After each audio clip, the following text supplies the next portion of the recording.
Amen. Que le Seigneur te bénisse. Shalom, shalom à tous. Je pense que c'est le moment de délivrer. Mon frère Georges, tu me passes la main.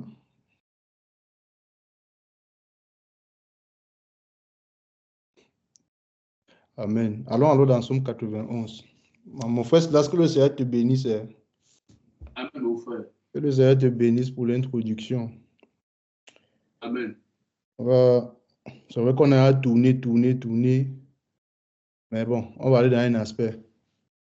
Allons dans Somme 91. On va toujours aller dans le demeurer là et on va faire une étude pratique, un cas pratique. C'est-à-dire dans la Bible, il y a les méditations par le personnage, c'est-à-dire la personne, on étudie la personne.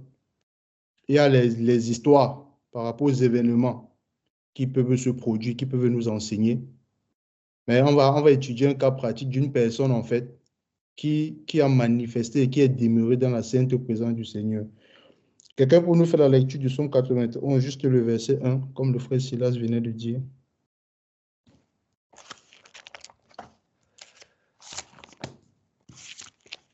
S'il vous plaît. Psaume 91, verset 1. Oui. Celui qui demeure sous l'abri du Très-Haut repose à l'ombre du Tout-Puissant. Amen. Amen. Psaume 15, la première phrase. Psaume 15.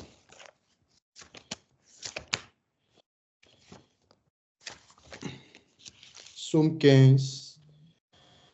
Le premier, c'est-à-dire le premier verset. Psaume chapitre 15. Oui. Ô Éternel, qui séjournera dans ta tente, Oui. qui demeurera sur ta montagne sainte. Point.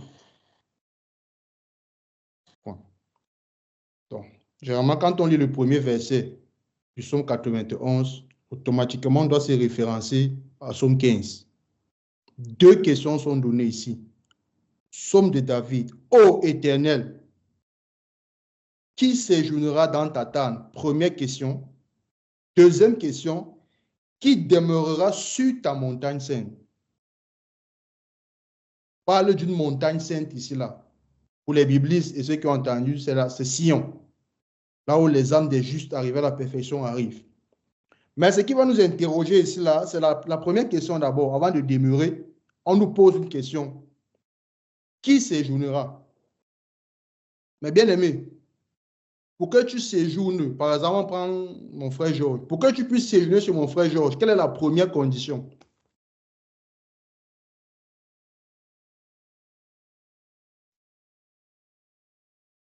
Quelle est la condition pour séjourner chez mon frère Georges?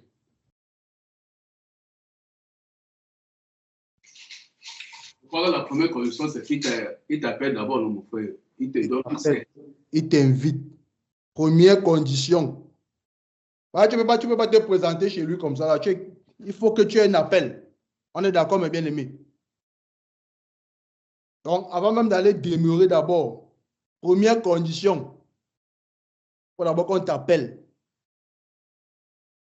Maintenant, quand on t'appelle, tu peux maintenant venir. Mon frère Georges, je vais t'accueillir. Maintenant, tu fais quoi? Tu séjournes chez mon frère Georges maintenant. Oh, quand mon frère Georges t'appelle pour que tu viennes, tu ne connais pas mon frère Georges, on est d'accord. Peut-être vous avez parlé au téléphone, il t'a peut-être fait des commissions, ou bien par personne intermédiaire, tu as eu son numéro, vous avez parlé. Mais est-ce que tu connais mon frère Georges? Non, tu ne le connais pas. Admettons qu'il te fait maintenant, tu viens chez lui en vacances, tu viens faire 3 jours, 1 semaine. Bon, ça va. Tu vis avec lui pendant 1 semaine.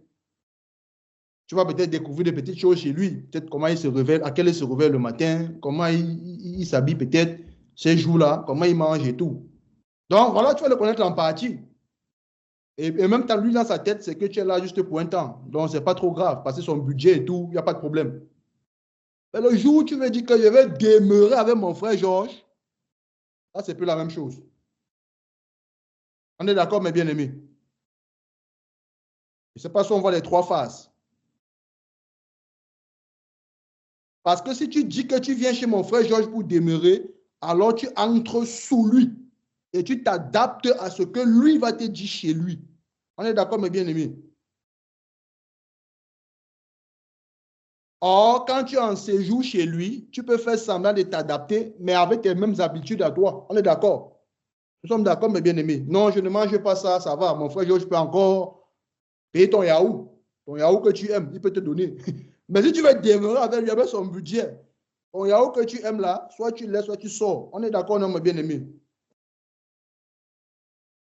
On parle donc des 3 phases de révélation de la personne du Saint-Esprit à ses enfants. Amen. D'où mon frère Silas parlait que l'intervention de Dieu dans ma vie est conditionnée par comment je marche. Parce que si je suis chez mon frère Georges, avec ses règles et ses conditions, je veux ramener ma part, il y a conflit. Il y a conflit. Parce que là, je vais apprendre à connaître la personne au-delà des règles de la personne. Je peux savoir quand l'aborder, quand il y a des problèmes. Je peux savoir quelle position tenir. Parce qu'il y a les règles qu'il m'a dites, mais maintenant, il y a la personne que j'apprends. Ça change tout. Amen. On va donc apprendre le cas d'Abraham, le père dans la foi. Comment est-ce qu'Abraham a fait pour demeurer avec le Seigneur? Cas pratique, Genèse chapitre 12.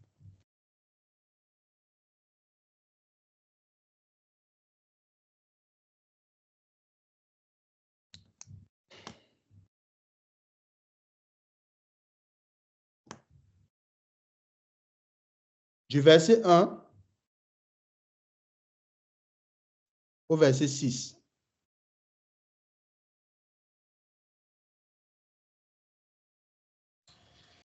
Genèse chapitre 12, verset 1 à 6.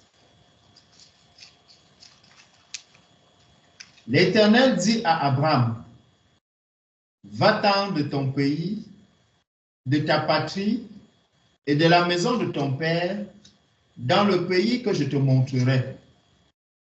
Je ferai de toi une grande nation et je te bénirai. Je rendrai ton nom grand et tu seras une source de bénédiction. Je bénirai ceux qui te béniront et je maudirai ceux qui te maudiront. Et toutes les familles de la terre seront bénies en toi. Abraham partit comme l'Éternel le lui avait dit, et Lot partit avec lui. Abraham était âgé de 75 ans lorsqu'il sortit de Charan.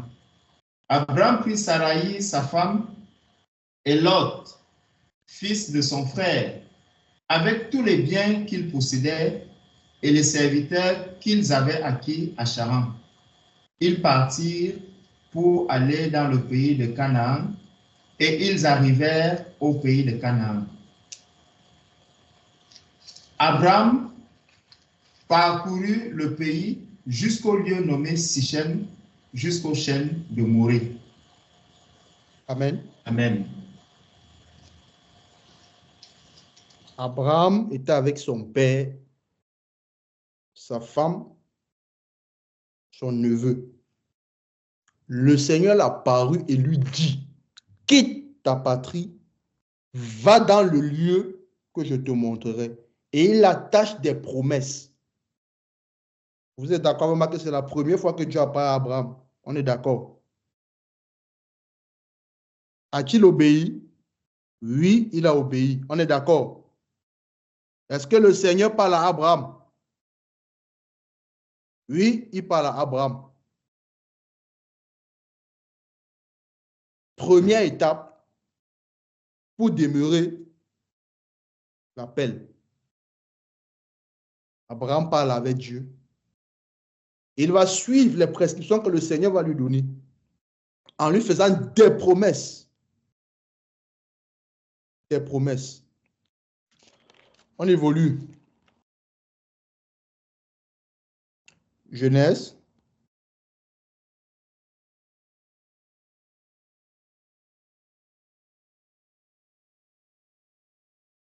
Chapitre 13, le verset 14 à 18.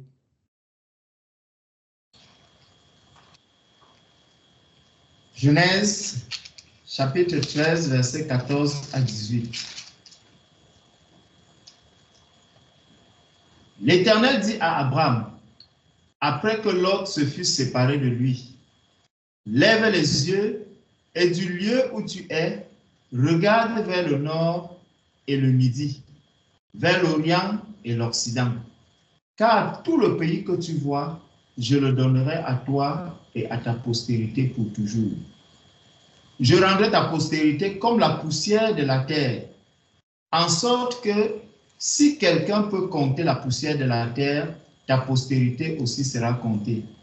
Lève-toi, parcours le pays dans sa longueur et dans sa largeur, car je te le donnerai. » Abraham leva ses tentes et vint habiter parmi les chênes de Mamré, qui sont près d'Hébron.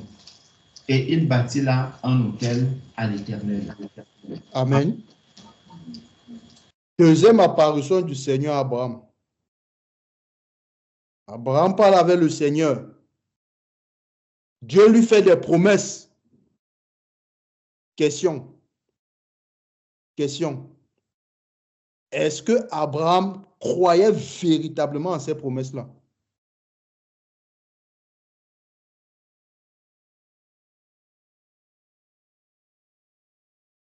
Est-ce qu'il croyait?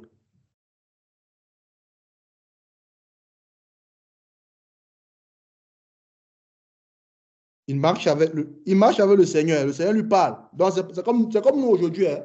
Tu as des songes, tu as des directives, tu as des promesses. Est-ce que tu crois?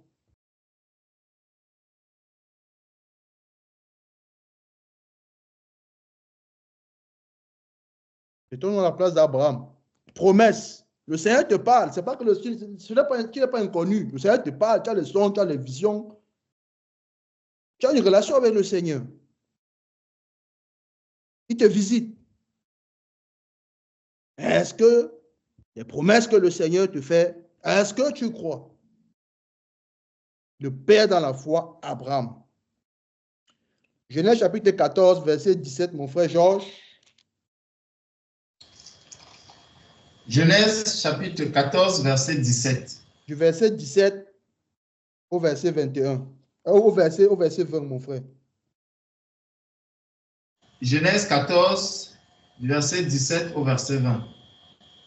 Après qu'Abraham fut revenu vainqueur de Kédor Laomer et des rois qui étaient avec lui, le roi de Sodome sortit à sa rencontre dans la vallée de Chavé, qui est la vallée du roi.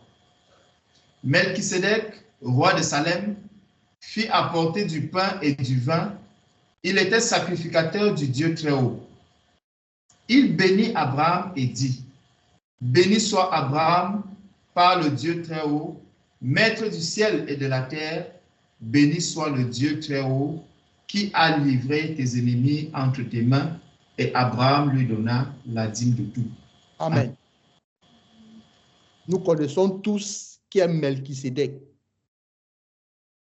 Abraham a vu l'ancien des jours en face. Il a béni. Abraham a donné la dîme.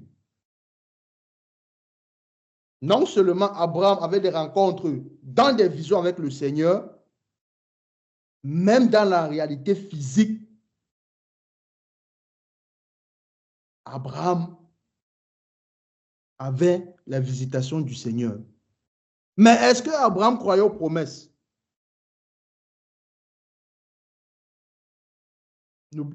C'est là le point. Hein? C'est là le point. Ne nous égarons pas. Il a les visites. Le Seigneur lui parle. Mais est-ce que Abraham croyait aux promesses?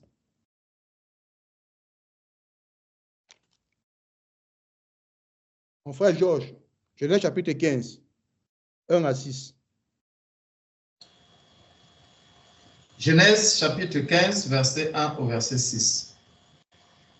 Après ces événements, la parole de l'Éternel fut adressée à Abraham dans une vision. Et il dit, « Abraham, ne crains point, je suis ton bouclier et ta récompense sera très grande. Attends, mon frère Georges, arrête-toi là. Attends. Merci, mon frère Georges. Après ces événements, la parole de l'Éternel fut adressée à Abraham dans une vision et dit, Abraham ne craint point. Question. Est-ce que Abraham craignait?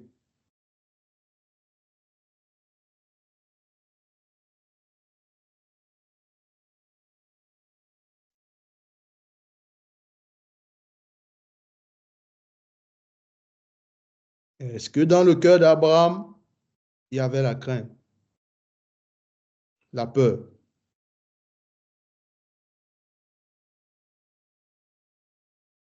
Du coup, depuis que le Seigneur apparaissait à Abraham, il apparaissait en tant que qui? Abraham le connaissait en tant que qui? Si on prend mon frère Georges, en tant que juriste, en tant que père de famille, en tant que prédicateur de la parole, Abraham connaissait le Seigneur. Le Seigneur s'est révélé à lui en tant que qui? Vous voyez que quand on part dans Genèse 12, on dit l'Éternel dit à Abraham, va-t'en. Quand on repart dans Genèse 14, l'Éternel dit à Abraham, tu vois, le Dieu des promesses. Il s'est révélé en tant que Dieu des promesses. Maintenant, il a vu Melchisédek, roi de Salem, prêtre. Mais ici, il se révèle à Abraham en tant que son bouclier. Je ne sais pas si vous voyez la révélation qu'Abraham a du Seigneur cette fois-ci. Ce n'est plus simplement le Dieu des promesses, mais à cause de la crainte, le Seigneur se présente à lui comme étant son bouclier. Somme 81, on nous dit quoi? Mon bouclier, mon Dieu en qui je me... Vous voyez qu'Abraham ne pouvait... La crainte, c'était normal, la crainte dans son cœur, parce qu'il n'avait pas encore la révélation de ce Dieu qui est un bouclier. Je ne sais pas si on comprend. Il avait ses promesses, le Dieu qui m'a promis. Le Dieu qui m'a promis. Tu m'as promis, gloire au Seigneur. Mais, quand il regarde sa vie, son cœur n'est pas en paix. Dieu vient donc se révéler à lui en tant que son bouclier. Mon frère, je continue la lecture. Amen. Abraham ne craint point. Je suis ton bouclier et ta récompense sera très grande. Abraham répondit, Seigneur éternel, que me donneras-tu?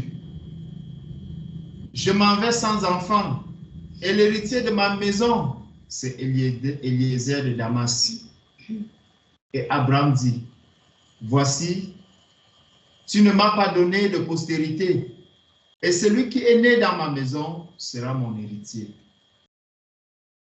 Alors la parole de l'Éternel lui fut adressée ainsi. Ce n'est pas lui qui sera ton héritier, mais c'est celui qui sortira de tes entrailles qui sera ton héritier. Et après l'avoir conduit dehors, il dit, regarde vers le ciel et compte les étoiles si tu peux les compter. Et il lui dit, telle sera ta postérité. Abraham eut confiance en l'Éternel qui le lui imputa à justice. Amen. Amen. Avant, Abraham avait-il confiance en Dieu?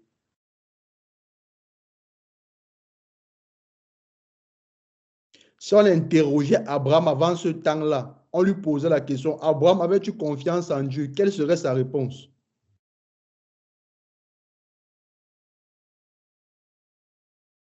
Peut-être de bouche, il allait dire oui, alors que dans le cœur, celui qui sonde le cœur et les reins, lui, sait que il n'y a pas la confiance. Le Seigneur lui parlait, non? Il avait fait. des expériences, non? Tout à fait. Il avait les promesses dans sa vie, non? Exactement, mon frère. Qu'en est-il de son cœur? Les lèvres peuvent parler. Qu'en est-il du cœur? Donc, on voit que le combat, ce n'est pas au niveau des lèvres. Mais cette confiance-là doit être établie dans le cœur et véritablement établie. Si ce n'est pas encore établi, quand on parle de la bouche, et que si ce n'est pas en conformité avec le cœur, alors notre oui n'est pas oui, et notre non n'est pas non.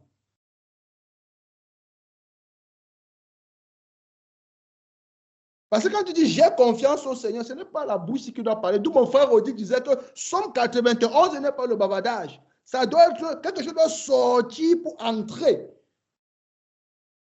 Sinon, tu vas séjourner sans jamais demeurer. Parce que séjourner, il faut qu'on t'appelle, tu entres. Abraham avait les visitations. Là, il eut confiance, donc il peut séjourner désormais. Amen. Il était appelé avant. On est là, mes bien-aimés.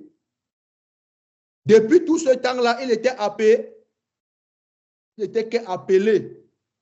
Le jour où il a eu confiance, là, il séjourne maintenant. Là, il va découvrir maintenant Dieu sur un autre aspect. Parce que ce sont des phases progressives dans la foi. Abraham, il ne s'est pas levé comme ça, on a dit le père de la foi. Non, non, non, non. Il a eu ses classes.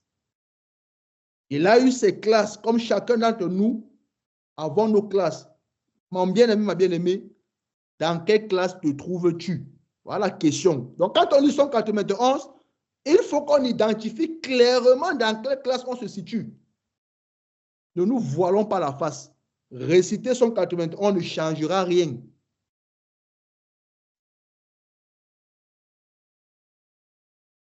Ça ne changera rien. Tu dois t'identifier. Si tu ne t'identifies pas encore là-bas, alors il faut chercher où est-ce que je me situe pour progresser afin d'y parvenir. Abraham eut confiance au Seigneur. C'est à ce moment-là que la promesse a vraiment pris vie en lui. Sa foi était chancelante. Sa foi était danginante. Parce que les événements de la vie le secouaient. Et quand c'est comme ça, la crainte est dans le cœur. Il n'est pas encore affermi. Amen. Il n'est pas encore un fils. Amen. Et le repos ne lui est pas encore accordé dans ce cadre-là. Il faut qu'il entre encore en eau profonde. On doit entrer, mes bien-aimés. On doit entrer en eau profonde. On doit entrer. Le Seigneur nous donne les visions. Alléluia, amen. Les dons spirituels, alléluia, amen. On veut la personne de Jésus. On ne veut pas ses cadeaux et ses dons. C'est bien pour nous. Mais n'oubliez pas, quand les disciples sont rentrés, les démons nous sont soumis. Alléluia, amen. Je voyais Satan tomber. Réjouissez-vous, car vos noms sont écrits dans le royaume. Ne perdons jamais de vue la personne. Parce que c'est cette relation qui stabilise la foi. Quand Pierre marchait sur l'eau, il eut peur. Il dit, Seigneur, le Seigneur lui tend la main et l'arrête. Vous voyez que la relation est toujours établie. Mais c'est lui qui tend la main.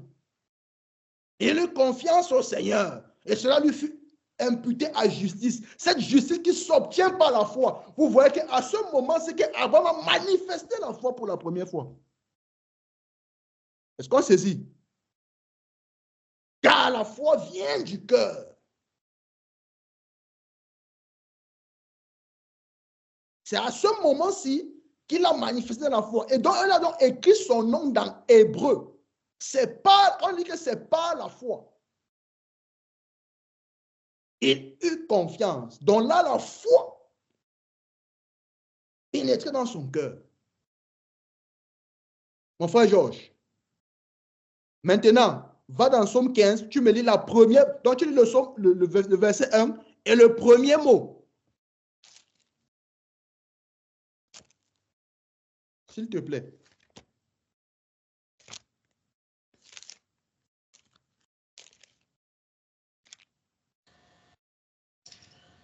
Somme, chapitre 15. Oui, jusqu'à la première virgule, tu t'arrêtes. Premier verset. Tu lis le premier verset et la première phrase, c'est-à-dire que tu t'arrêtes avant la première virgule. Tu t'arrêtes là. Tu ne vas pas plus loin. Somme chapitre 15. Ô Éternel, qui séjournera dans ta tente? Continue, mon frère. Qui demeurera sur ta maison sainte, ta montagne sainte? La première phrase du verset 2. Celui qui marche dans l'intégrité. Point. On n'avance pas, mon frère Georges. Ici, là, on est en train de répondre à la question de qui peut demeurer dans la montagne, sur la montagne du Seigneur. Qui peut demeurer? On a appelé, après avoir entendu la parole de vérité, l'évangile de notre salut, en lui vous avez cru. Vous avez été scellés de l'Esprit. Éphésiens chapitre 1, le verset 14 à 16. Maintenant débute une marche par la foi, où un processus de croissance est enclenché dans la révélation de la personne de Jésus. Qu'est-ce que Jean va dire? Un Pierre. Mes petits enfants, jeunes gens, père. On dit ça à la fin. Mais on dit premier critère pour celui qui demeure, celui qui marche dans l'intégrité. On a lu pour Abraham l'appel du Seigneur, il a obéi, il a eu des promesses, mais ça a pris un temps qu'il crut maintenant aux promesses qu'il avait faites. Mais regardez, quand il a cru aux promesses, regardez ce qui s'est passé. Mon frère Georges, Genèse chapitre 16, versets 1 et 2. Genèse chapitre 16, versets 1 à 2. Saraï, femme d'Abraham, ne lui avait point donné d'enfant. Elle avait une servante égyptienne nommée Agar. Et Saraï dit à Abraham, « Voici, l'Éternel m'a rendu stérile. Viens, je te prie, vers ma servante. Peut-être aurais-je par elle des enfants. » Abraham écouta la voix de Saraï. Point. N'oublions pas, précédemment, Abraham eut confiance au Seigneur. Le Seigneur, c'est l'Esprit. Il avait ses promesses. Mais regardez donc, maintenant vient la phase de l'accomplissement. Sa femme, sa belle fleur, comme dit mon frère Georges, vient lui dire, mon frère, je suis stérile. Je te propose que prends ma servante. Mais mon frère, ce n'est pas l'accomplissement de sa prophétie que le Seigneur lui a donné là. Bon, vous, à la place d'Abraham, vous faites quoi?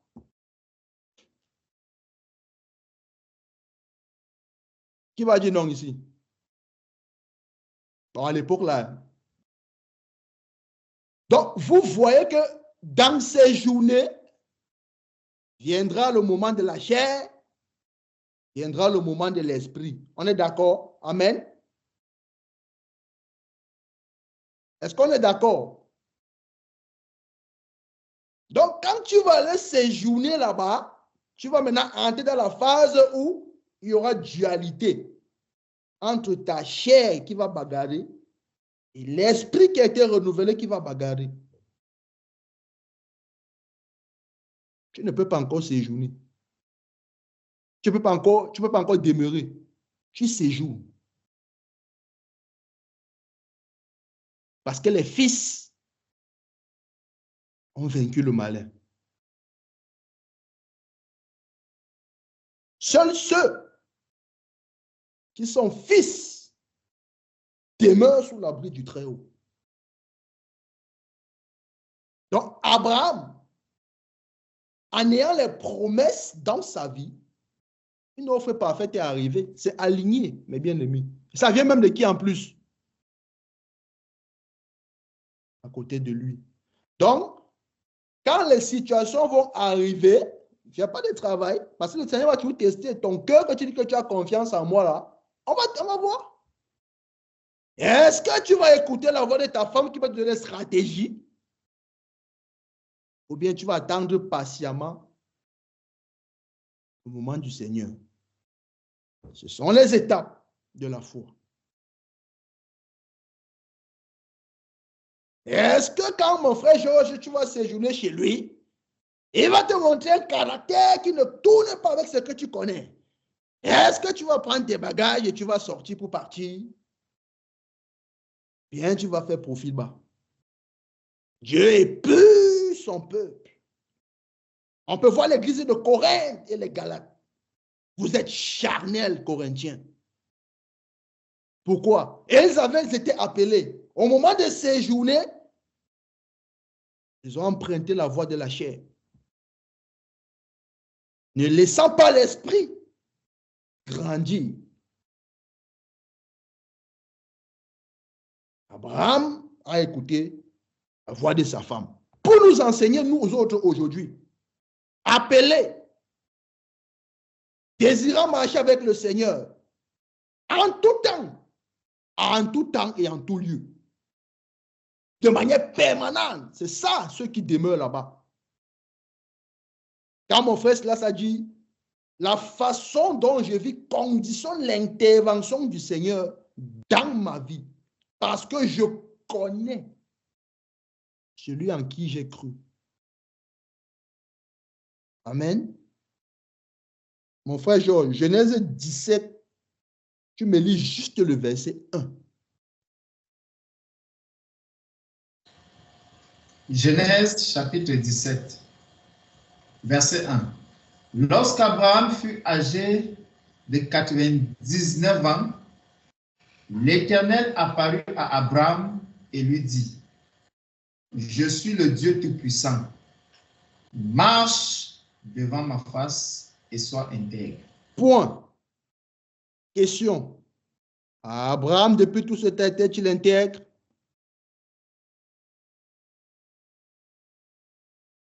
Est-ce qu'il était intègre, notre patriarche Abraham? Dieu avait des visions, il avait des promesses, des rencontres physiques. Mais est-ce qu'il était intègre? Était-il intègre? Que nous dit Somme 15? Verset 2. Première phrase nous dit quoi, mon frère? Relis-nous encore ça, s'il te plaît. Premier critère. Premier critère, celui qui marche dans l'intégrité. Amen. Dans Genèse 17, Dieu dit à Abraham, je suis le Dieu Tout-Puissant. Nouvelle révélation. Il ne se présente plus en tant que bouclier, mais en tant que le Dieu Tout-Puissant. Et il lui dit, marche devant ma face. Bon, avant, Abraham marchait où? À côté, devant, derrière. Il marchait comment? Vous voyez que ici donc, Abraham, Dieu le prend et le fait où? Le fait tenir où? C'est lui qui demeure. Vous comprenez? Est-ce qu'on comprend? Celui qui demeure. Ça veut dire que la voie que j'emprunte, c'est la voie qui me conduit là que j'emprunte. Ce que je fais désormais, c'est ce que me dit cette couverture-là. Le repos dont Abraham entre dans le repos. Le Dieu Tout-Puissant. C'est donc ceux-là qui ont la révélation du Dieu Tout-Puissant qui demeure. Moi, je m'arrête juste sur l'intégrité. Il y a d'autres éléments. Mais c'est quoi l'intégrité? C'est quoi l'intégrité?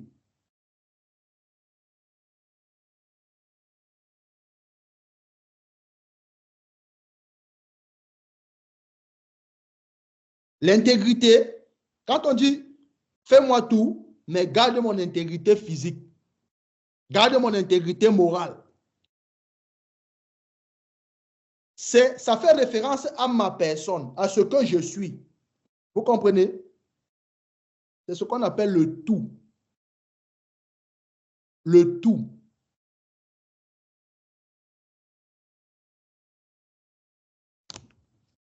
Je ne sais pas si on me comprend. Est-ce qu'on me comprend? Amen, mon frère, amen, amen. Très bien. Abraham, pour demeurer dans cette sainte présence, à cet instant-ci-là, il n'y avait plus rien qui lui appartenait en lui. Parce que pour marcher devant la face de Dieu, ça veut dire quoi? C'est le caractère de Dieu. C'est ce que Dieu est. Si Dieu part à gauche, tu pars à gauche. S'il part à droite, tu pars à droite. S'il n'aime pas quelque chose, toi-même, tu ne dois pas aimer ça.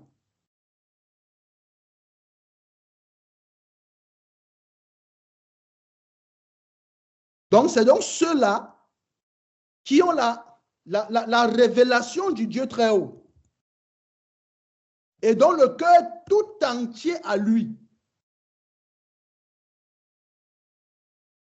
Et dont le cœur tout entier à lui.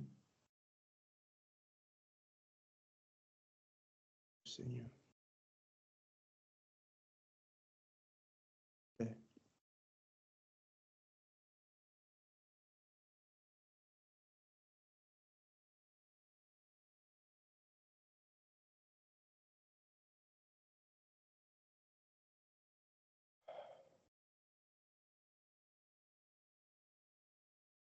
Est-ce que je peux partager mon écran? C'est possible? Est-ce que vous voyez mon écran si je partage là? Vous voyez mon écran? C'est bon là? OK. Donc, en hébreu, le mot intégrité veut dire tanim. On traduit ça par complet, entier, sain, solide. Ce qui est complet et entièrement en accord avec la vérité et les faits. Est-ce qu'on saisit? Ce qui est complet et en entier accord avec la vérité et les faits. Donc, on parlait d'entièreté ici. On parlait d'entièreté, c'est-à-dire que celui dont le cœur est tout entier. Celui-là qui ne chancelle plus, qui ne craint plus.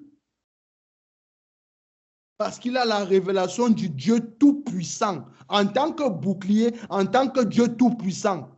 Et que rien ne lui est impossible. D'où donc, c'est pas la foi.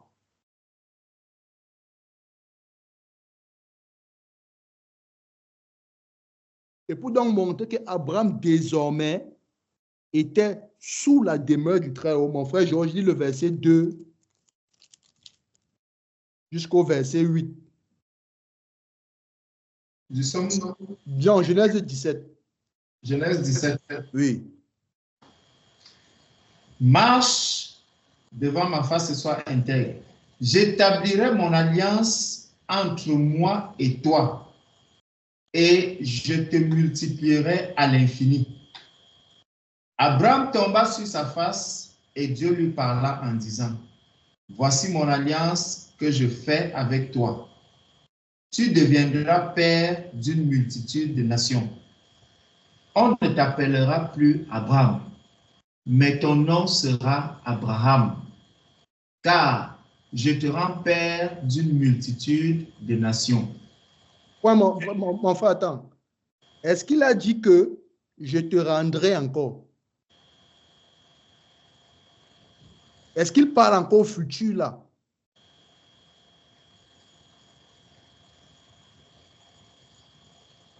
Le verset 5. Je te rends père d'une multitude de nations. Donc, il n'est pas en train de dire que je te rendrai. Avant, il faisait la promesse que je te rendrai. Là, il change son nom, il dit je te rends.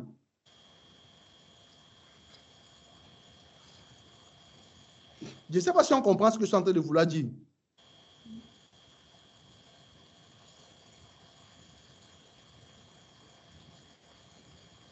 À cet instant-ci-là, les promesses qui étaient faites à Abraham deviennent vivantes pour lui. Ce n'est plus au futur, c'est au présent.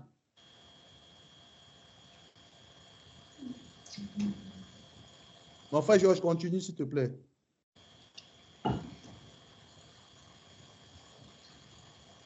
Je te rendrai fécond à l'infini, je ferai de toi des nations et des rois sortiront de toi. J'établirai mon alliance entre moi et toi et tes descendants après toi, selon leur génération. Ce sera une alliance perpétuelle en vertu de laquelle je serai ton Dieu et celui de ta postérité après toi. Amen, mon frère. Amen. Donc, on va continuer. Après ça, il change le nom de sa femme Sarai en Sarah. Il le rend visite, il fait la promesse de l'enfant. Abraham n'a plus jamais douté après ça. Lorsqu'on lit la suite de Genèse, plus jamais la foi d'Abraham a été chancelante. Plus jamais il a douté de Dieu. Parce que sa marche a été une marche progressive dans les différentes révélations de la personne du Seigneur. Donc, mon frère, ma soeur, dis-toi, il y a un niveau au-dessus de là où tu es. Il y a des choses au-dessus de là où tu es. Abraham ne s'est pas levé un matin pour être le père de la foi. Il a fait ses classes. Et en fonction des épreuves, le Seigneur prend ta foi et il le mène à une autre dimension. Une autre épreuve vient prendre ta foi, il le mène à une autre dimension. Il prend ta foi, il mène à une autre dimension. Il prend encore ta foi jusqu'à ce que tu comprennes qu'il est le Dieu des impossibilités. Et qu'en sciant, rien n'est impossible. De telle sorte que tu peux voir un paralytique, tu dis au nom de Jésus de Nazareth, que ton pied pousse. Et ça pousse. Parce que c'est par la foi. Alors, tu connais Dieu. Tu connais le Seigneur en tant que qui? Celui qui te parle dans les songes et les visions. Celui qui parle au travers de ton frère. Celui que tu écoutes, tu bamba iba. Celui qui t'a donné un travail. Ou bien celui qui te garde. Ton bouclier et le Dieu des impossibilités. Quelle est la révélation que tu as du Seigneur? Quelle est la révélation que tu as de lui? Et ainsi, en fonction de cela, ton niveau de foi sera là-bas. Où est-ce que tu mets ta foi? Comment tu le perçois dans ton esprit? Comment tu le perçois? Quand ta bouche parle, est-ce que ton cœur est accroché à là? Tu as le Saint-Esprit, gloire à Dieu.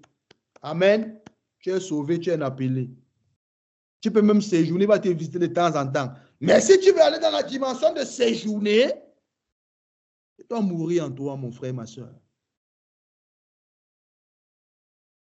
Si dans ton cœur, tu as encore les trous, tu es encore dérangé comme moi, par des situations de la vie, tu crées encore, tu tournes, mon frère, ma soeur. Appelle le Dieu Tout-Puissant. Demande la révélation du Dieu Tout-Puissant. Lui qui est ton bouclier, qui te stabilise dans le repos. Prie. On a dit qu'il est plus proche de nous que jamais. Donc le psaume 91 n'est pas un psaume seulement pour réciter, mais c'est pour une catégorie de personnes qui comprennent la profondeur de ça et qui désirent entrer et séjourner.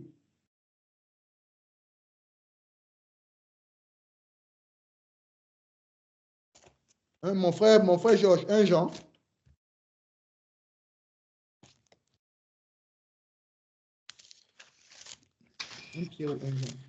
Au revoir. 1 Jean.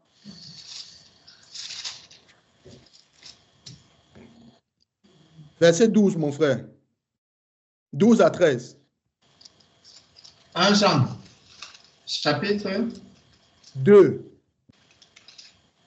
2, verset 12 à 13. Oui.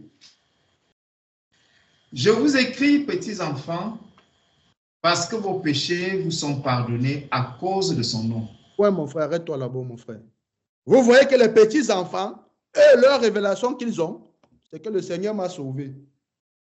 Amen, mes péchés sont pardonnés. Le sang de Jésus m'a lavé. Amen, c'est bon pour moi. C'est la révélation, gloire à Dieu. C'est le niveau, gloire à Dieu. Le Seigneur est bon, amen.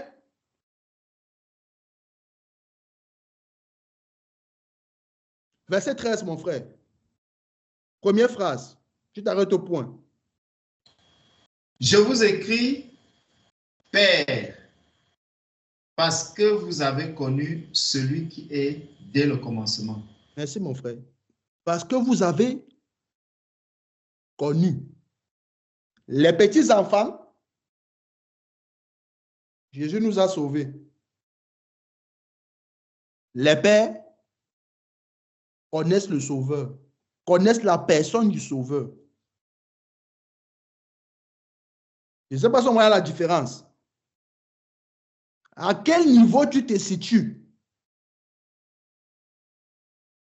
Seigneur, pardonne-moi mes péchés, aie miséricorde de moi. À quel niveau tu te situes? Mon frère, la suite. Deuxième phrase.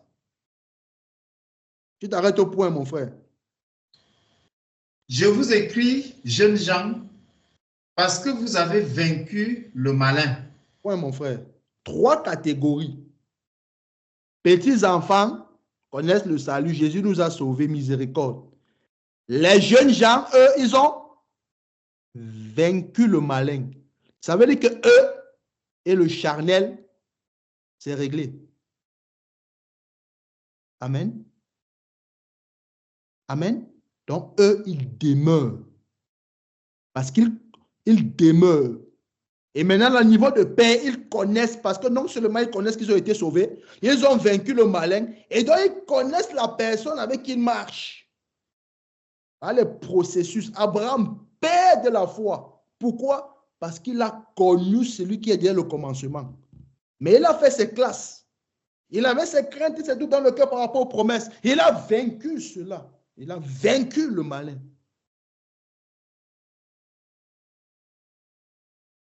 Nous, France pour Jésus, c'était là-bas France dans la sainteté, nettoyage des doctrines. Une fois terminé, baptême du Saint-Esprit. Maintenant, il faut faire quoi? Il faut aller engendrer. Et on n'engendre pas avec ceux qui connaissent Jésus comme le salut, mais ceux qui connaissent en qui ils ont cru, qui peuvent démontrer la puissance de celui qu'ils connaissent. Parce qu'ils savent qu'en allant au combat, lorsque les flèches viendront, ils sont sous l'abri du Très-Haut. À l'ombre du Tout-Puissant, ils reposent. Ils ne craindront ni les terreurs de la nuit, ni la flèche qui vole le jour, ni les ténèbres, ni la contagion qui frappe en plein midi. Que 1000 tombent à leur côté et 10 000 à leur droite, ils ne seront pas atteints. Il ordonnera ses anges, parce que l'œuvre ne se fait pas seule, mais il y a les ouvriers de la moisson. Il y a les ouvriers qui accompagnent tous ceux qui entrent dans la moisson. De les porter sous les ailes, de peur que le pied ne heurte contre une pierre. Ils fouleront l'aspic et le serpent, parce que les puissants des ténèbres qui sont déployés ne peuvent rien, car il est écrit dans Genèse 3, il te crasera la tête, et toi tu lui mordras le talon. Jésus-Christ sur Golgotha, le crâne de Goliath, la croix a été plantée, comme il a été dit. Il a écrasé la tête du serpent. À quel niveau tu te situes dans ta marche? Qu'est-ce que tu veux? Comment tu veux connaître le Seigneur? Celui qui t'a sauvé ou bien celui qui peut tout? Qu'est-ce qu'il y a dans ton cœur? Pose-toi les bonnes questions ce soir. Pose-toi les bonnes questions ce soir, pas de ta bouche, mais dans ton cœur. Regarde à ton cœur. Est-ce qu'il y a la peur d'évangéliser? Est-ce qu'il y a la peur d'intercéder? Est-ce que tu crains pour ta famille si tu t'engages? Si tu as peur, c'est que tu ne connais pas encore le véritable. Tu ne le connais pas encore.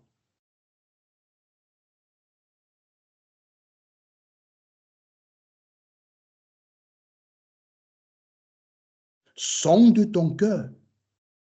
Ne fais pas semblant comme moi ou non, non. Sonde tes motivations. Ce n'est pas un péché. C'est la voix. Je suis le chemin. La voix. Mes brebis entendent ma voix et me suivent. On est là que pour reproduire le schéma.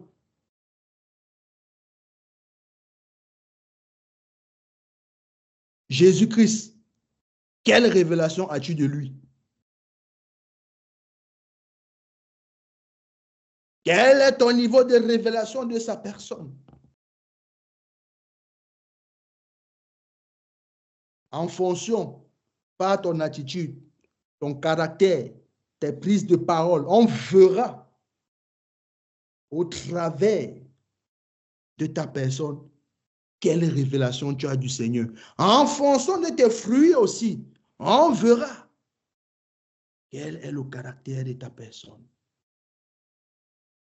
Mais ceux, dit Apocalypse, qui connaîtront leur Dieu, tiendront avec fermeté. Ceux qui connaîtront leur Dieu.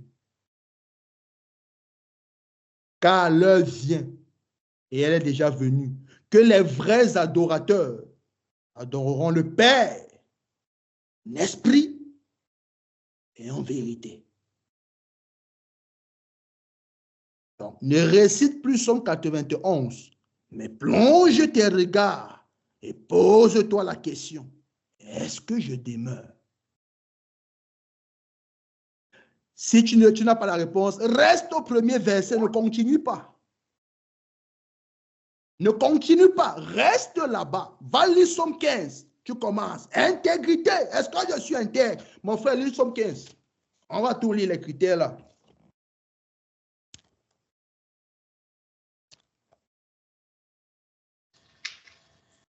Somme 15. Celui qui marche dans l'intégrité, qui pratique la justice et qui dit la vérité selon son cœur. Arrête-toi, mon frère. On a dit selon la bouche, mon frère. Est-ce qu'on a dit selon la bouche? Est-ce que demi-vérité, c'est vérité? Somme 81, on doit nous plonger dans notre moi, notre personne, pour véritablement s'examiner dans les voies. Parce que désormais, on veut faire quoi? On veut passer à un niveau supérieur pour examiner maintenant. Parce que le Saint-Esprit doit nous conduire. Et pour qu'il nous conduise, on doit se tenir devant lui. Il faut donc aller regarder quels sont les caractères et ses attributs. Parce que mon frère, cela disait encore, la voix de l'Esprit disait par sa bouche. Ma manière de marcher dépendra pour que l'intervention du Seigneur se fasse dans ma vie. Parce que la manière dont je corrige l'enfant, ce n'est pas la même manière que je corrige un adolescent et que je corrige un adulte. Il faut que nous ayons conscience de cela, mes bien-aimés. Amen. Et que la crainte s'empare de nos cœurs véritablement. Parce que le Seigneur s'est rapproché de son peuple. Et quand il se rapproche, vous venez voir au rêve. Ils ont crié, Moïse, non, non, non, éloigne-nous de nous. Va vers ton Dieu. Parce que c'est une terreur. Crainte et tremblement dans les cœurs. Je veux manifester le Saint-Esprit. Connais le caractère de Christ. Je vais être un vase d'honneur. Connais le caractère de Christ. Ce qu'il n'aime pas surtout. Mon frère Georges, continue la lecture, s'il te plaît. Il ne calomnie point avec sa langue. Il ne fait point de mal à son semblable. Et il ne jette point l'opprobre sur son prochain. Il regarde avec dédain celui qui est méprisable. Mais il honore ceux qui craignent l'Éternel. Il ne se rétracte point s'il fait un serment à son préjudice. Il n'exige point d'intérêt de son argent et il n'accepte point de don contre l'innocent. Celui qui se conduit ainsi ne chancelle jamais. Amen. Amen. Celui qui se conduit ainsi ne chancelle jamais. Vous voyez donc que là, cette personne-là, il ne peut que demeurer. Pourquoi j'insiste sur examiner véritablement son cœur et que ça soit tout entier? Rappelez-vous de Salomon. Grand homme, grande maison, holocauste, il finit tout ça. Dieu dit que j'agrée tes prières. Quand il finit, il dit, si toi, maintenant dit, si toi, si toi, tu marches comme a marché David ton père, je prolongerai tes jours. Mais comment quelqu'un qui a construit tout un édifice, fait des holocaustes, des sacrifices, consacrés à Dieu pendant 7 jours, fait la fête. Dieu dit, il finit, dit que j'agrée. Maintenant, il vient donc pointer la personne maintenant même de Salomon. Donc, Dieu, les œuvres sont bien. Mais le Seigneur vient pointer du doigt ta personne à toi.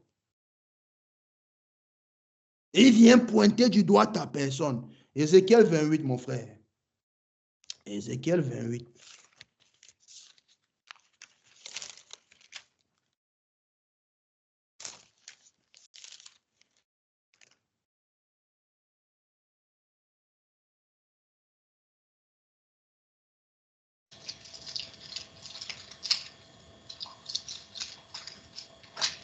Ézéchiel 28. Verset 11. La parole de l'Éternel me fut adressée en ces mots. Jusqu'à 14. Et jusqu'à 15, mon frère, désolé, vas-y. La parole de l'Éternel me fut adressée en ces mots. Fils de l'homme, prononce une complainte sur le roi de Tyr. Tu lui diras, ainsi parle le Seigneur l'Éternel. Tu mettais le sceau à la perfection. Tu étais plein de sagesse, parfait en beauté. Tu étais en Éden, le jardin de Dieu.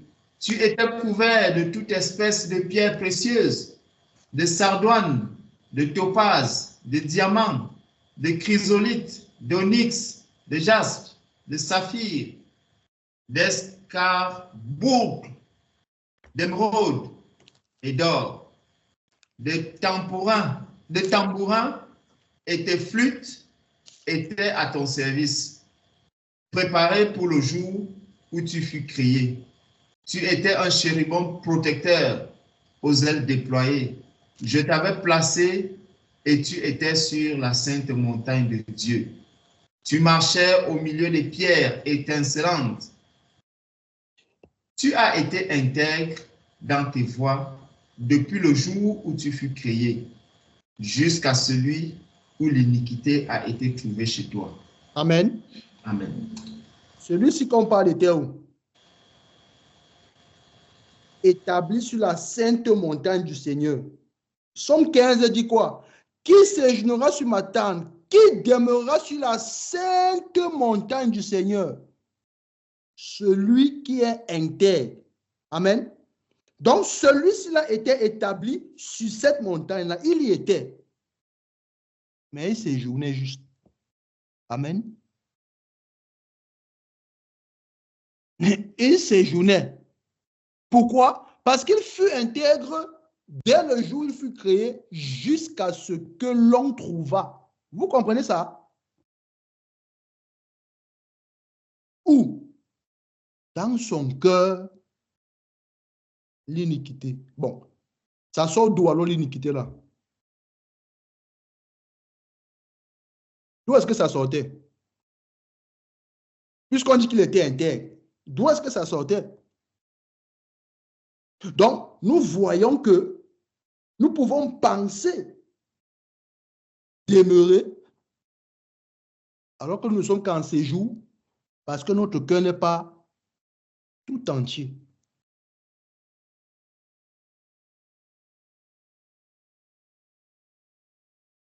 C'est même primordial, j'ai envie de dire.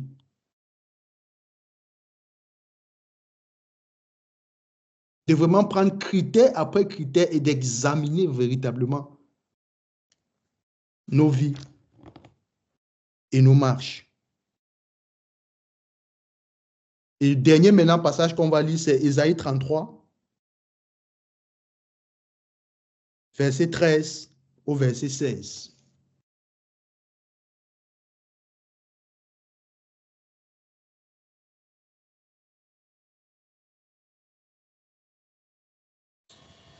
Ésaïe 33, verset 13 au verset 16.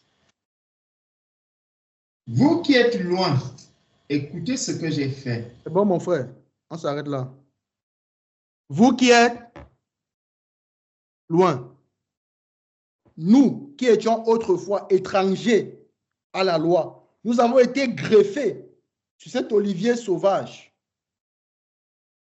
Donc, nous, les nations qui étions loin, écoutons bien. Il s'adresse à nous, nations païennes. Deuxième phrase. Et vous qui êtes prêts, sachez quelle est ma puissance. Amen. On parle à Israël et on parle aux nations qui seront plus tard greffées. Mon frère, lis, s'il te plaît. Merci. Et vous qui êtes prêts, sachez quelle est ma puissance. Les pécheurs sont effrayés dans Sion. Un tremblement saisit les impies. Qui de nous pourra rester auprès d'un feu dévorant? Qui de nous pourra rester auprès de flammes éternelles? Celui qui marche dans la justice et qui parle selon la droiture, qui méprise un gain acquis par extorsion, qui secoue les mains pour ne pas accepter un présent, qui ferme l'oreille pour ne pas entendre des propos sanguinaires et qui se bande les yeux pour ne pas voir le mal. Celui-là habitera dans les lieux élevés, des rochers fortifiés seront sa retraite. Du pain lui sera donné, de l'eau lui sera assurée. Tes yeux verront le roi dans sa magnificence. Ils contempleront le pays dans toute son étendue. Amen. Amen. Le verset 21, mon frère, pour terminer. Verset 21. C'est là vraiment que l'Éternel est magnifique pour nous. Il nous tient lieu de fleuves, de vastes rivières où ne pénètre point de navire à rame et que ne traverse aucun grand vaisseau. Amen. Amen. Le Seigneur, pour cela, se tient lieu de fleuve. Venez aux eaux et nagez, nous dit le Seigneur. Amen. Que le Seigneur nous bénisse.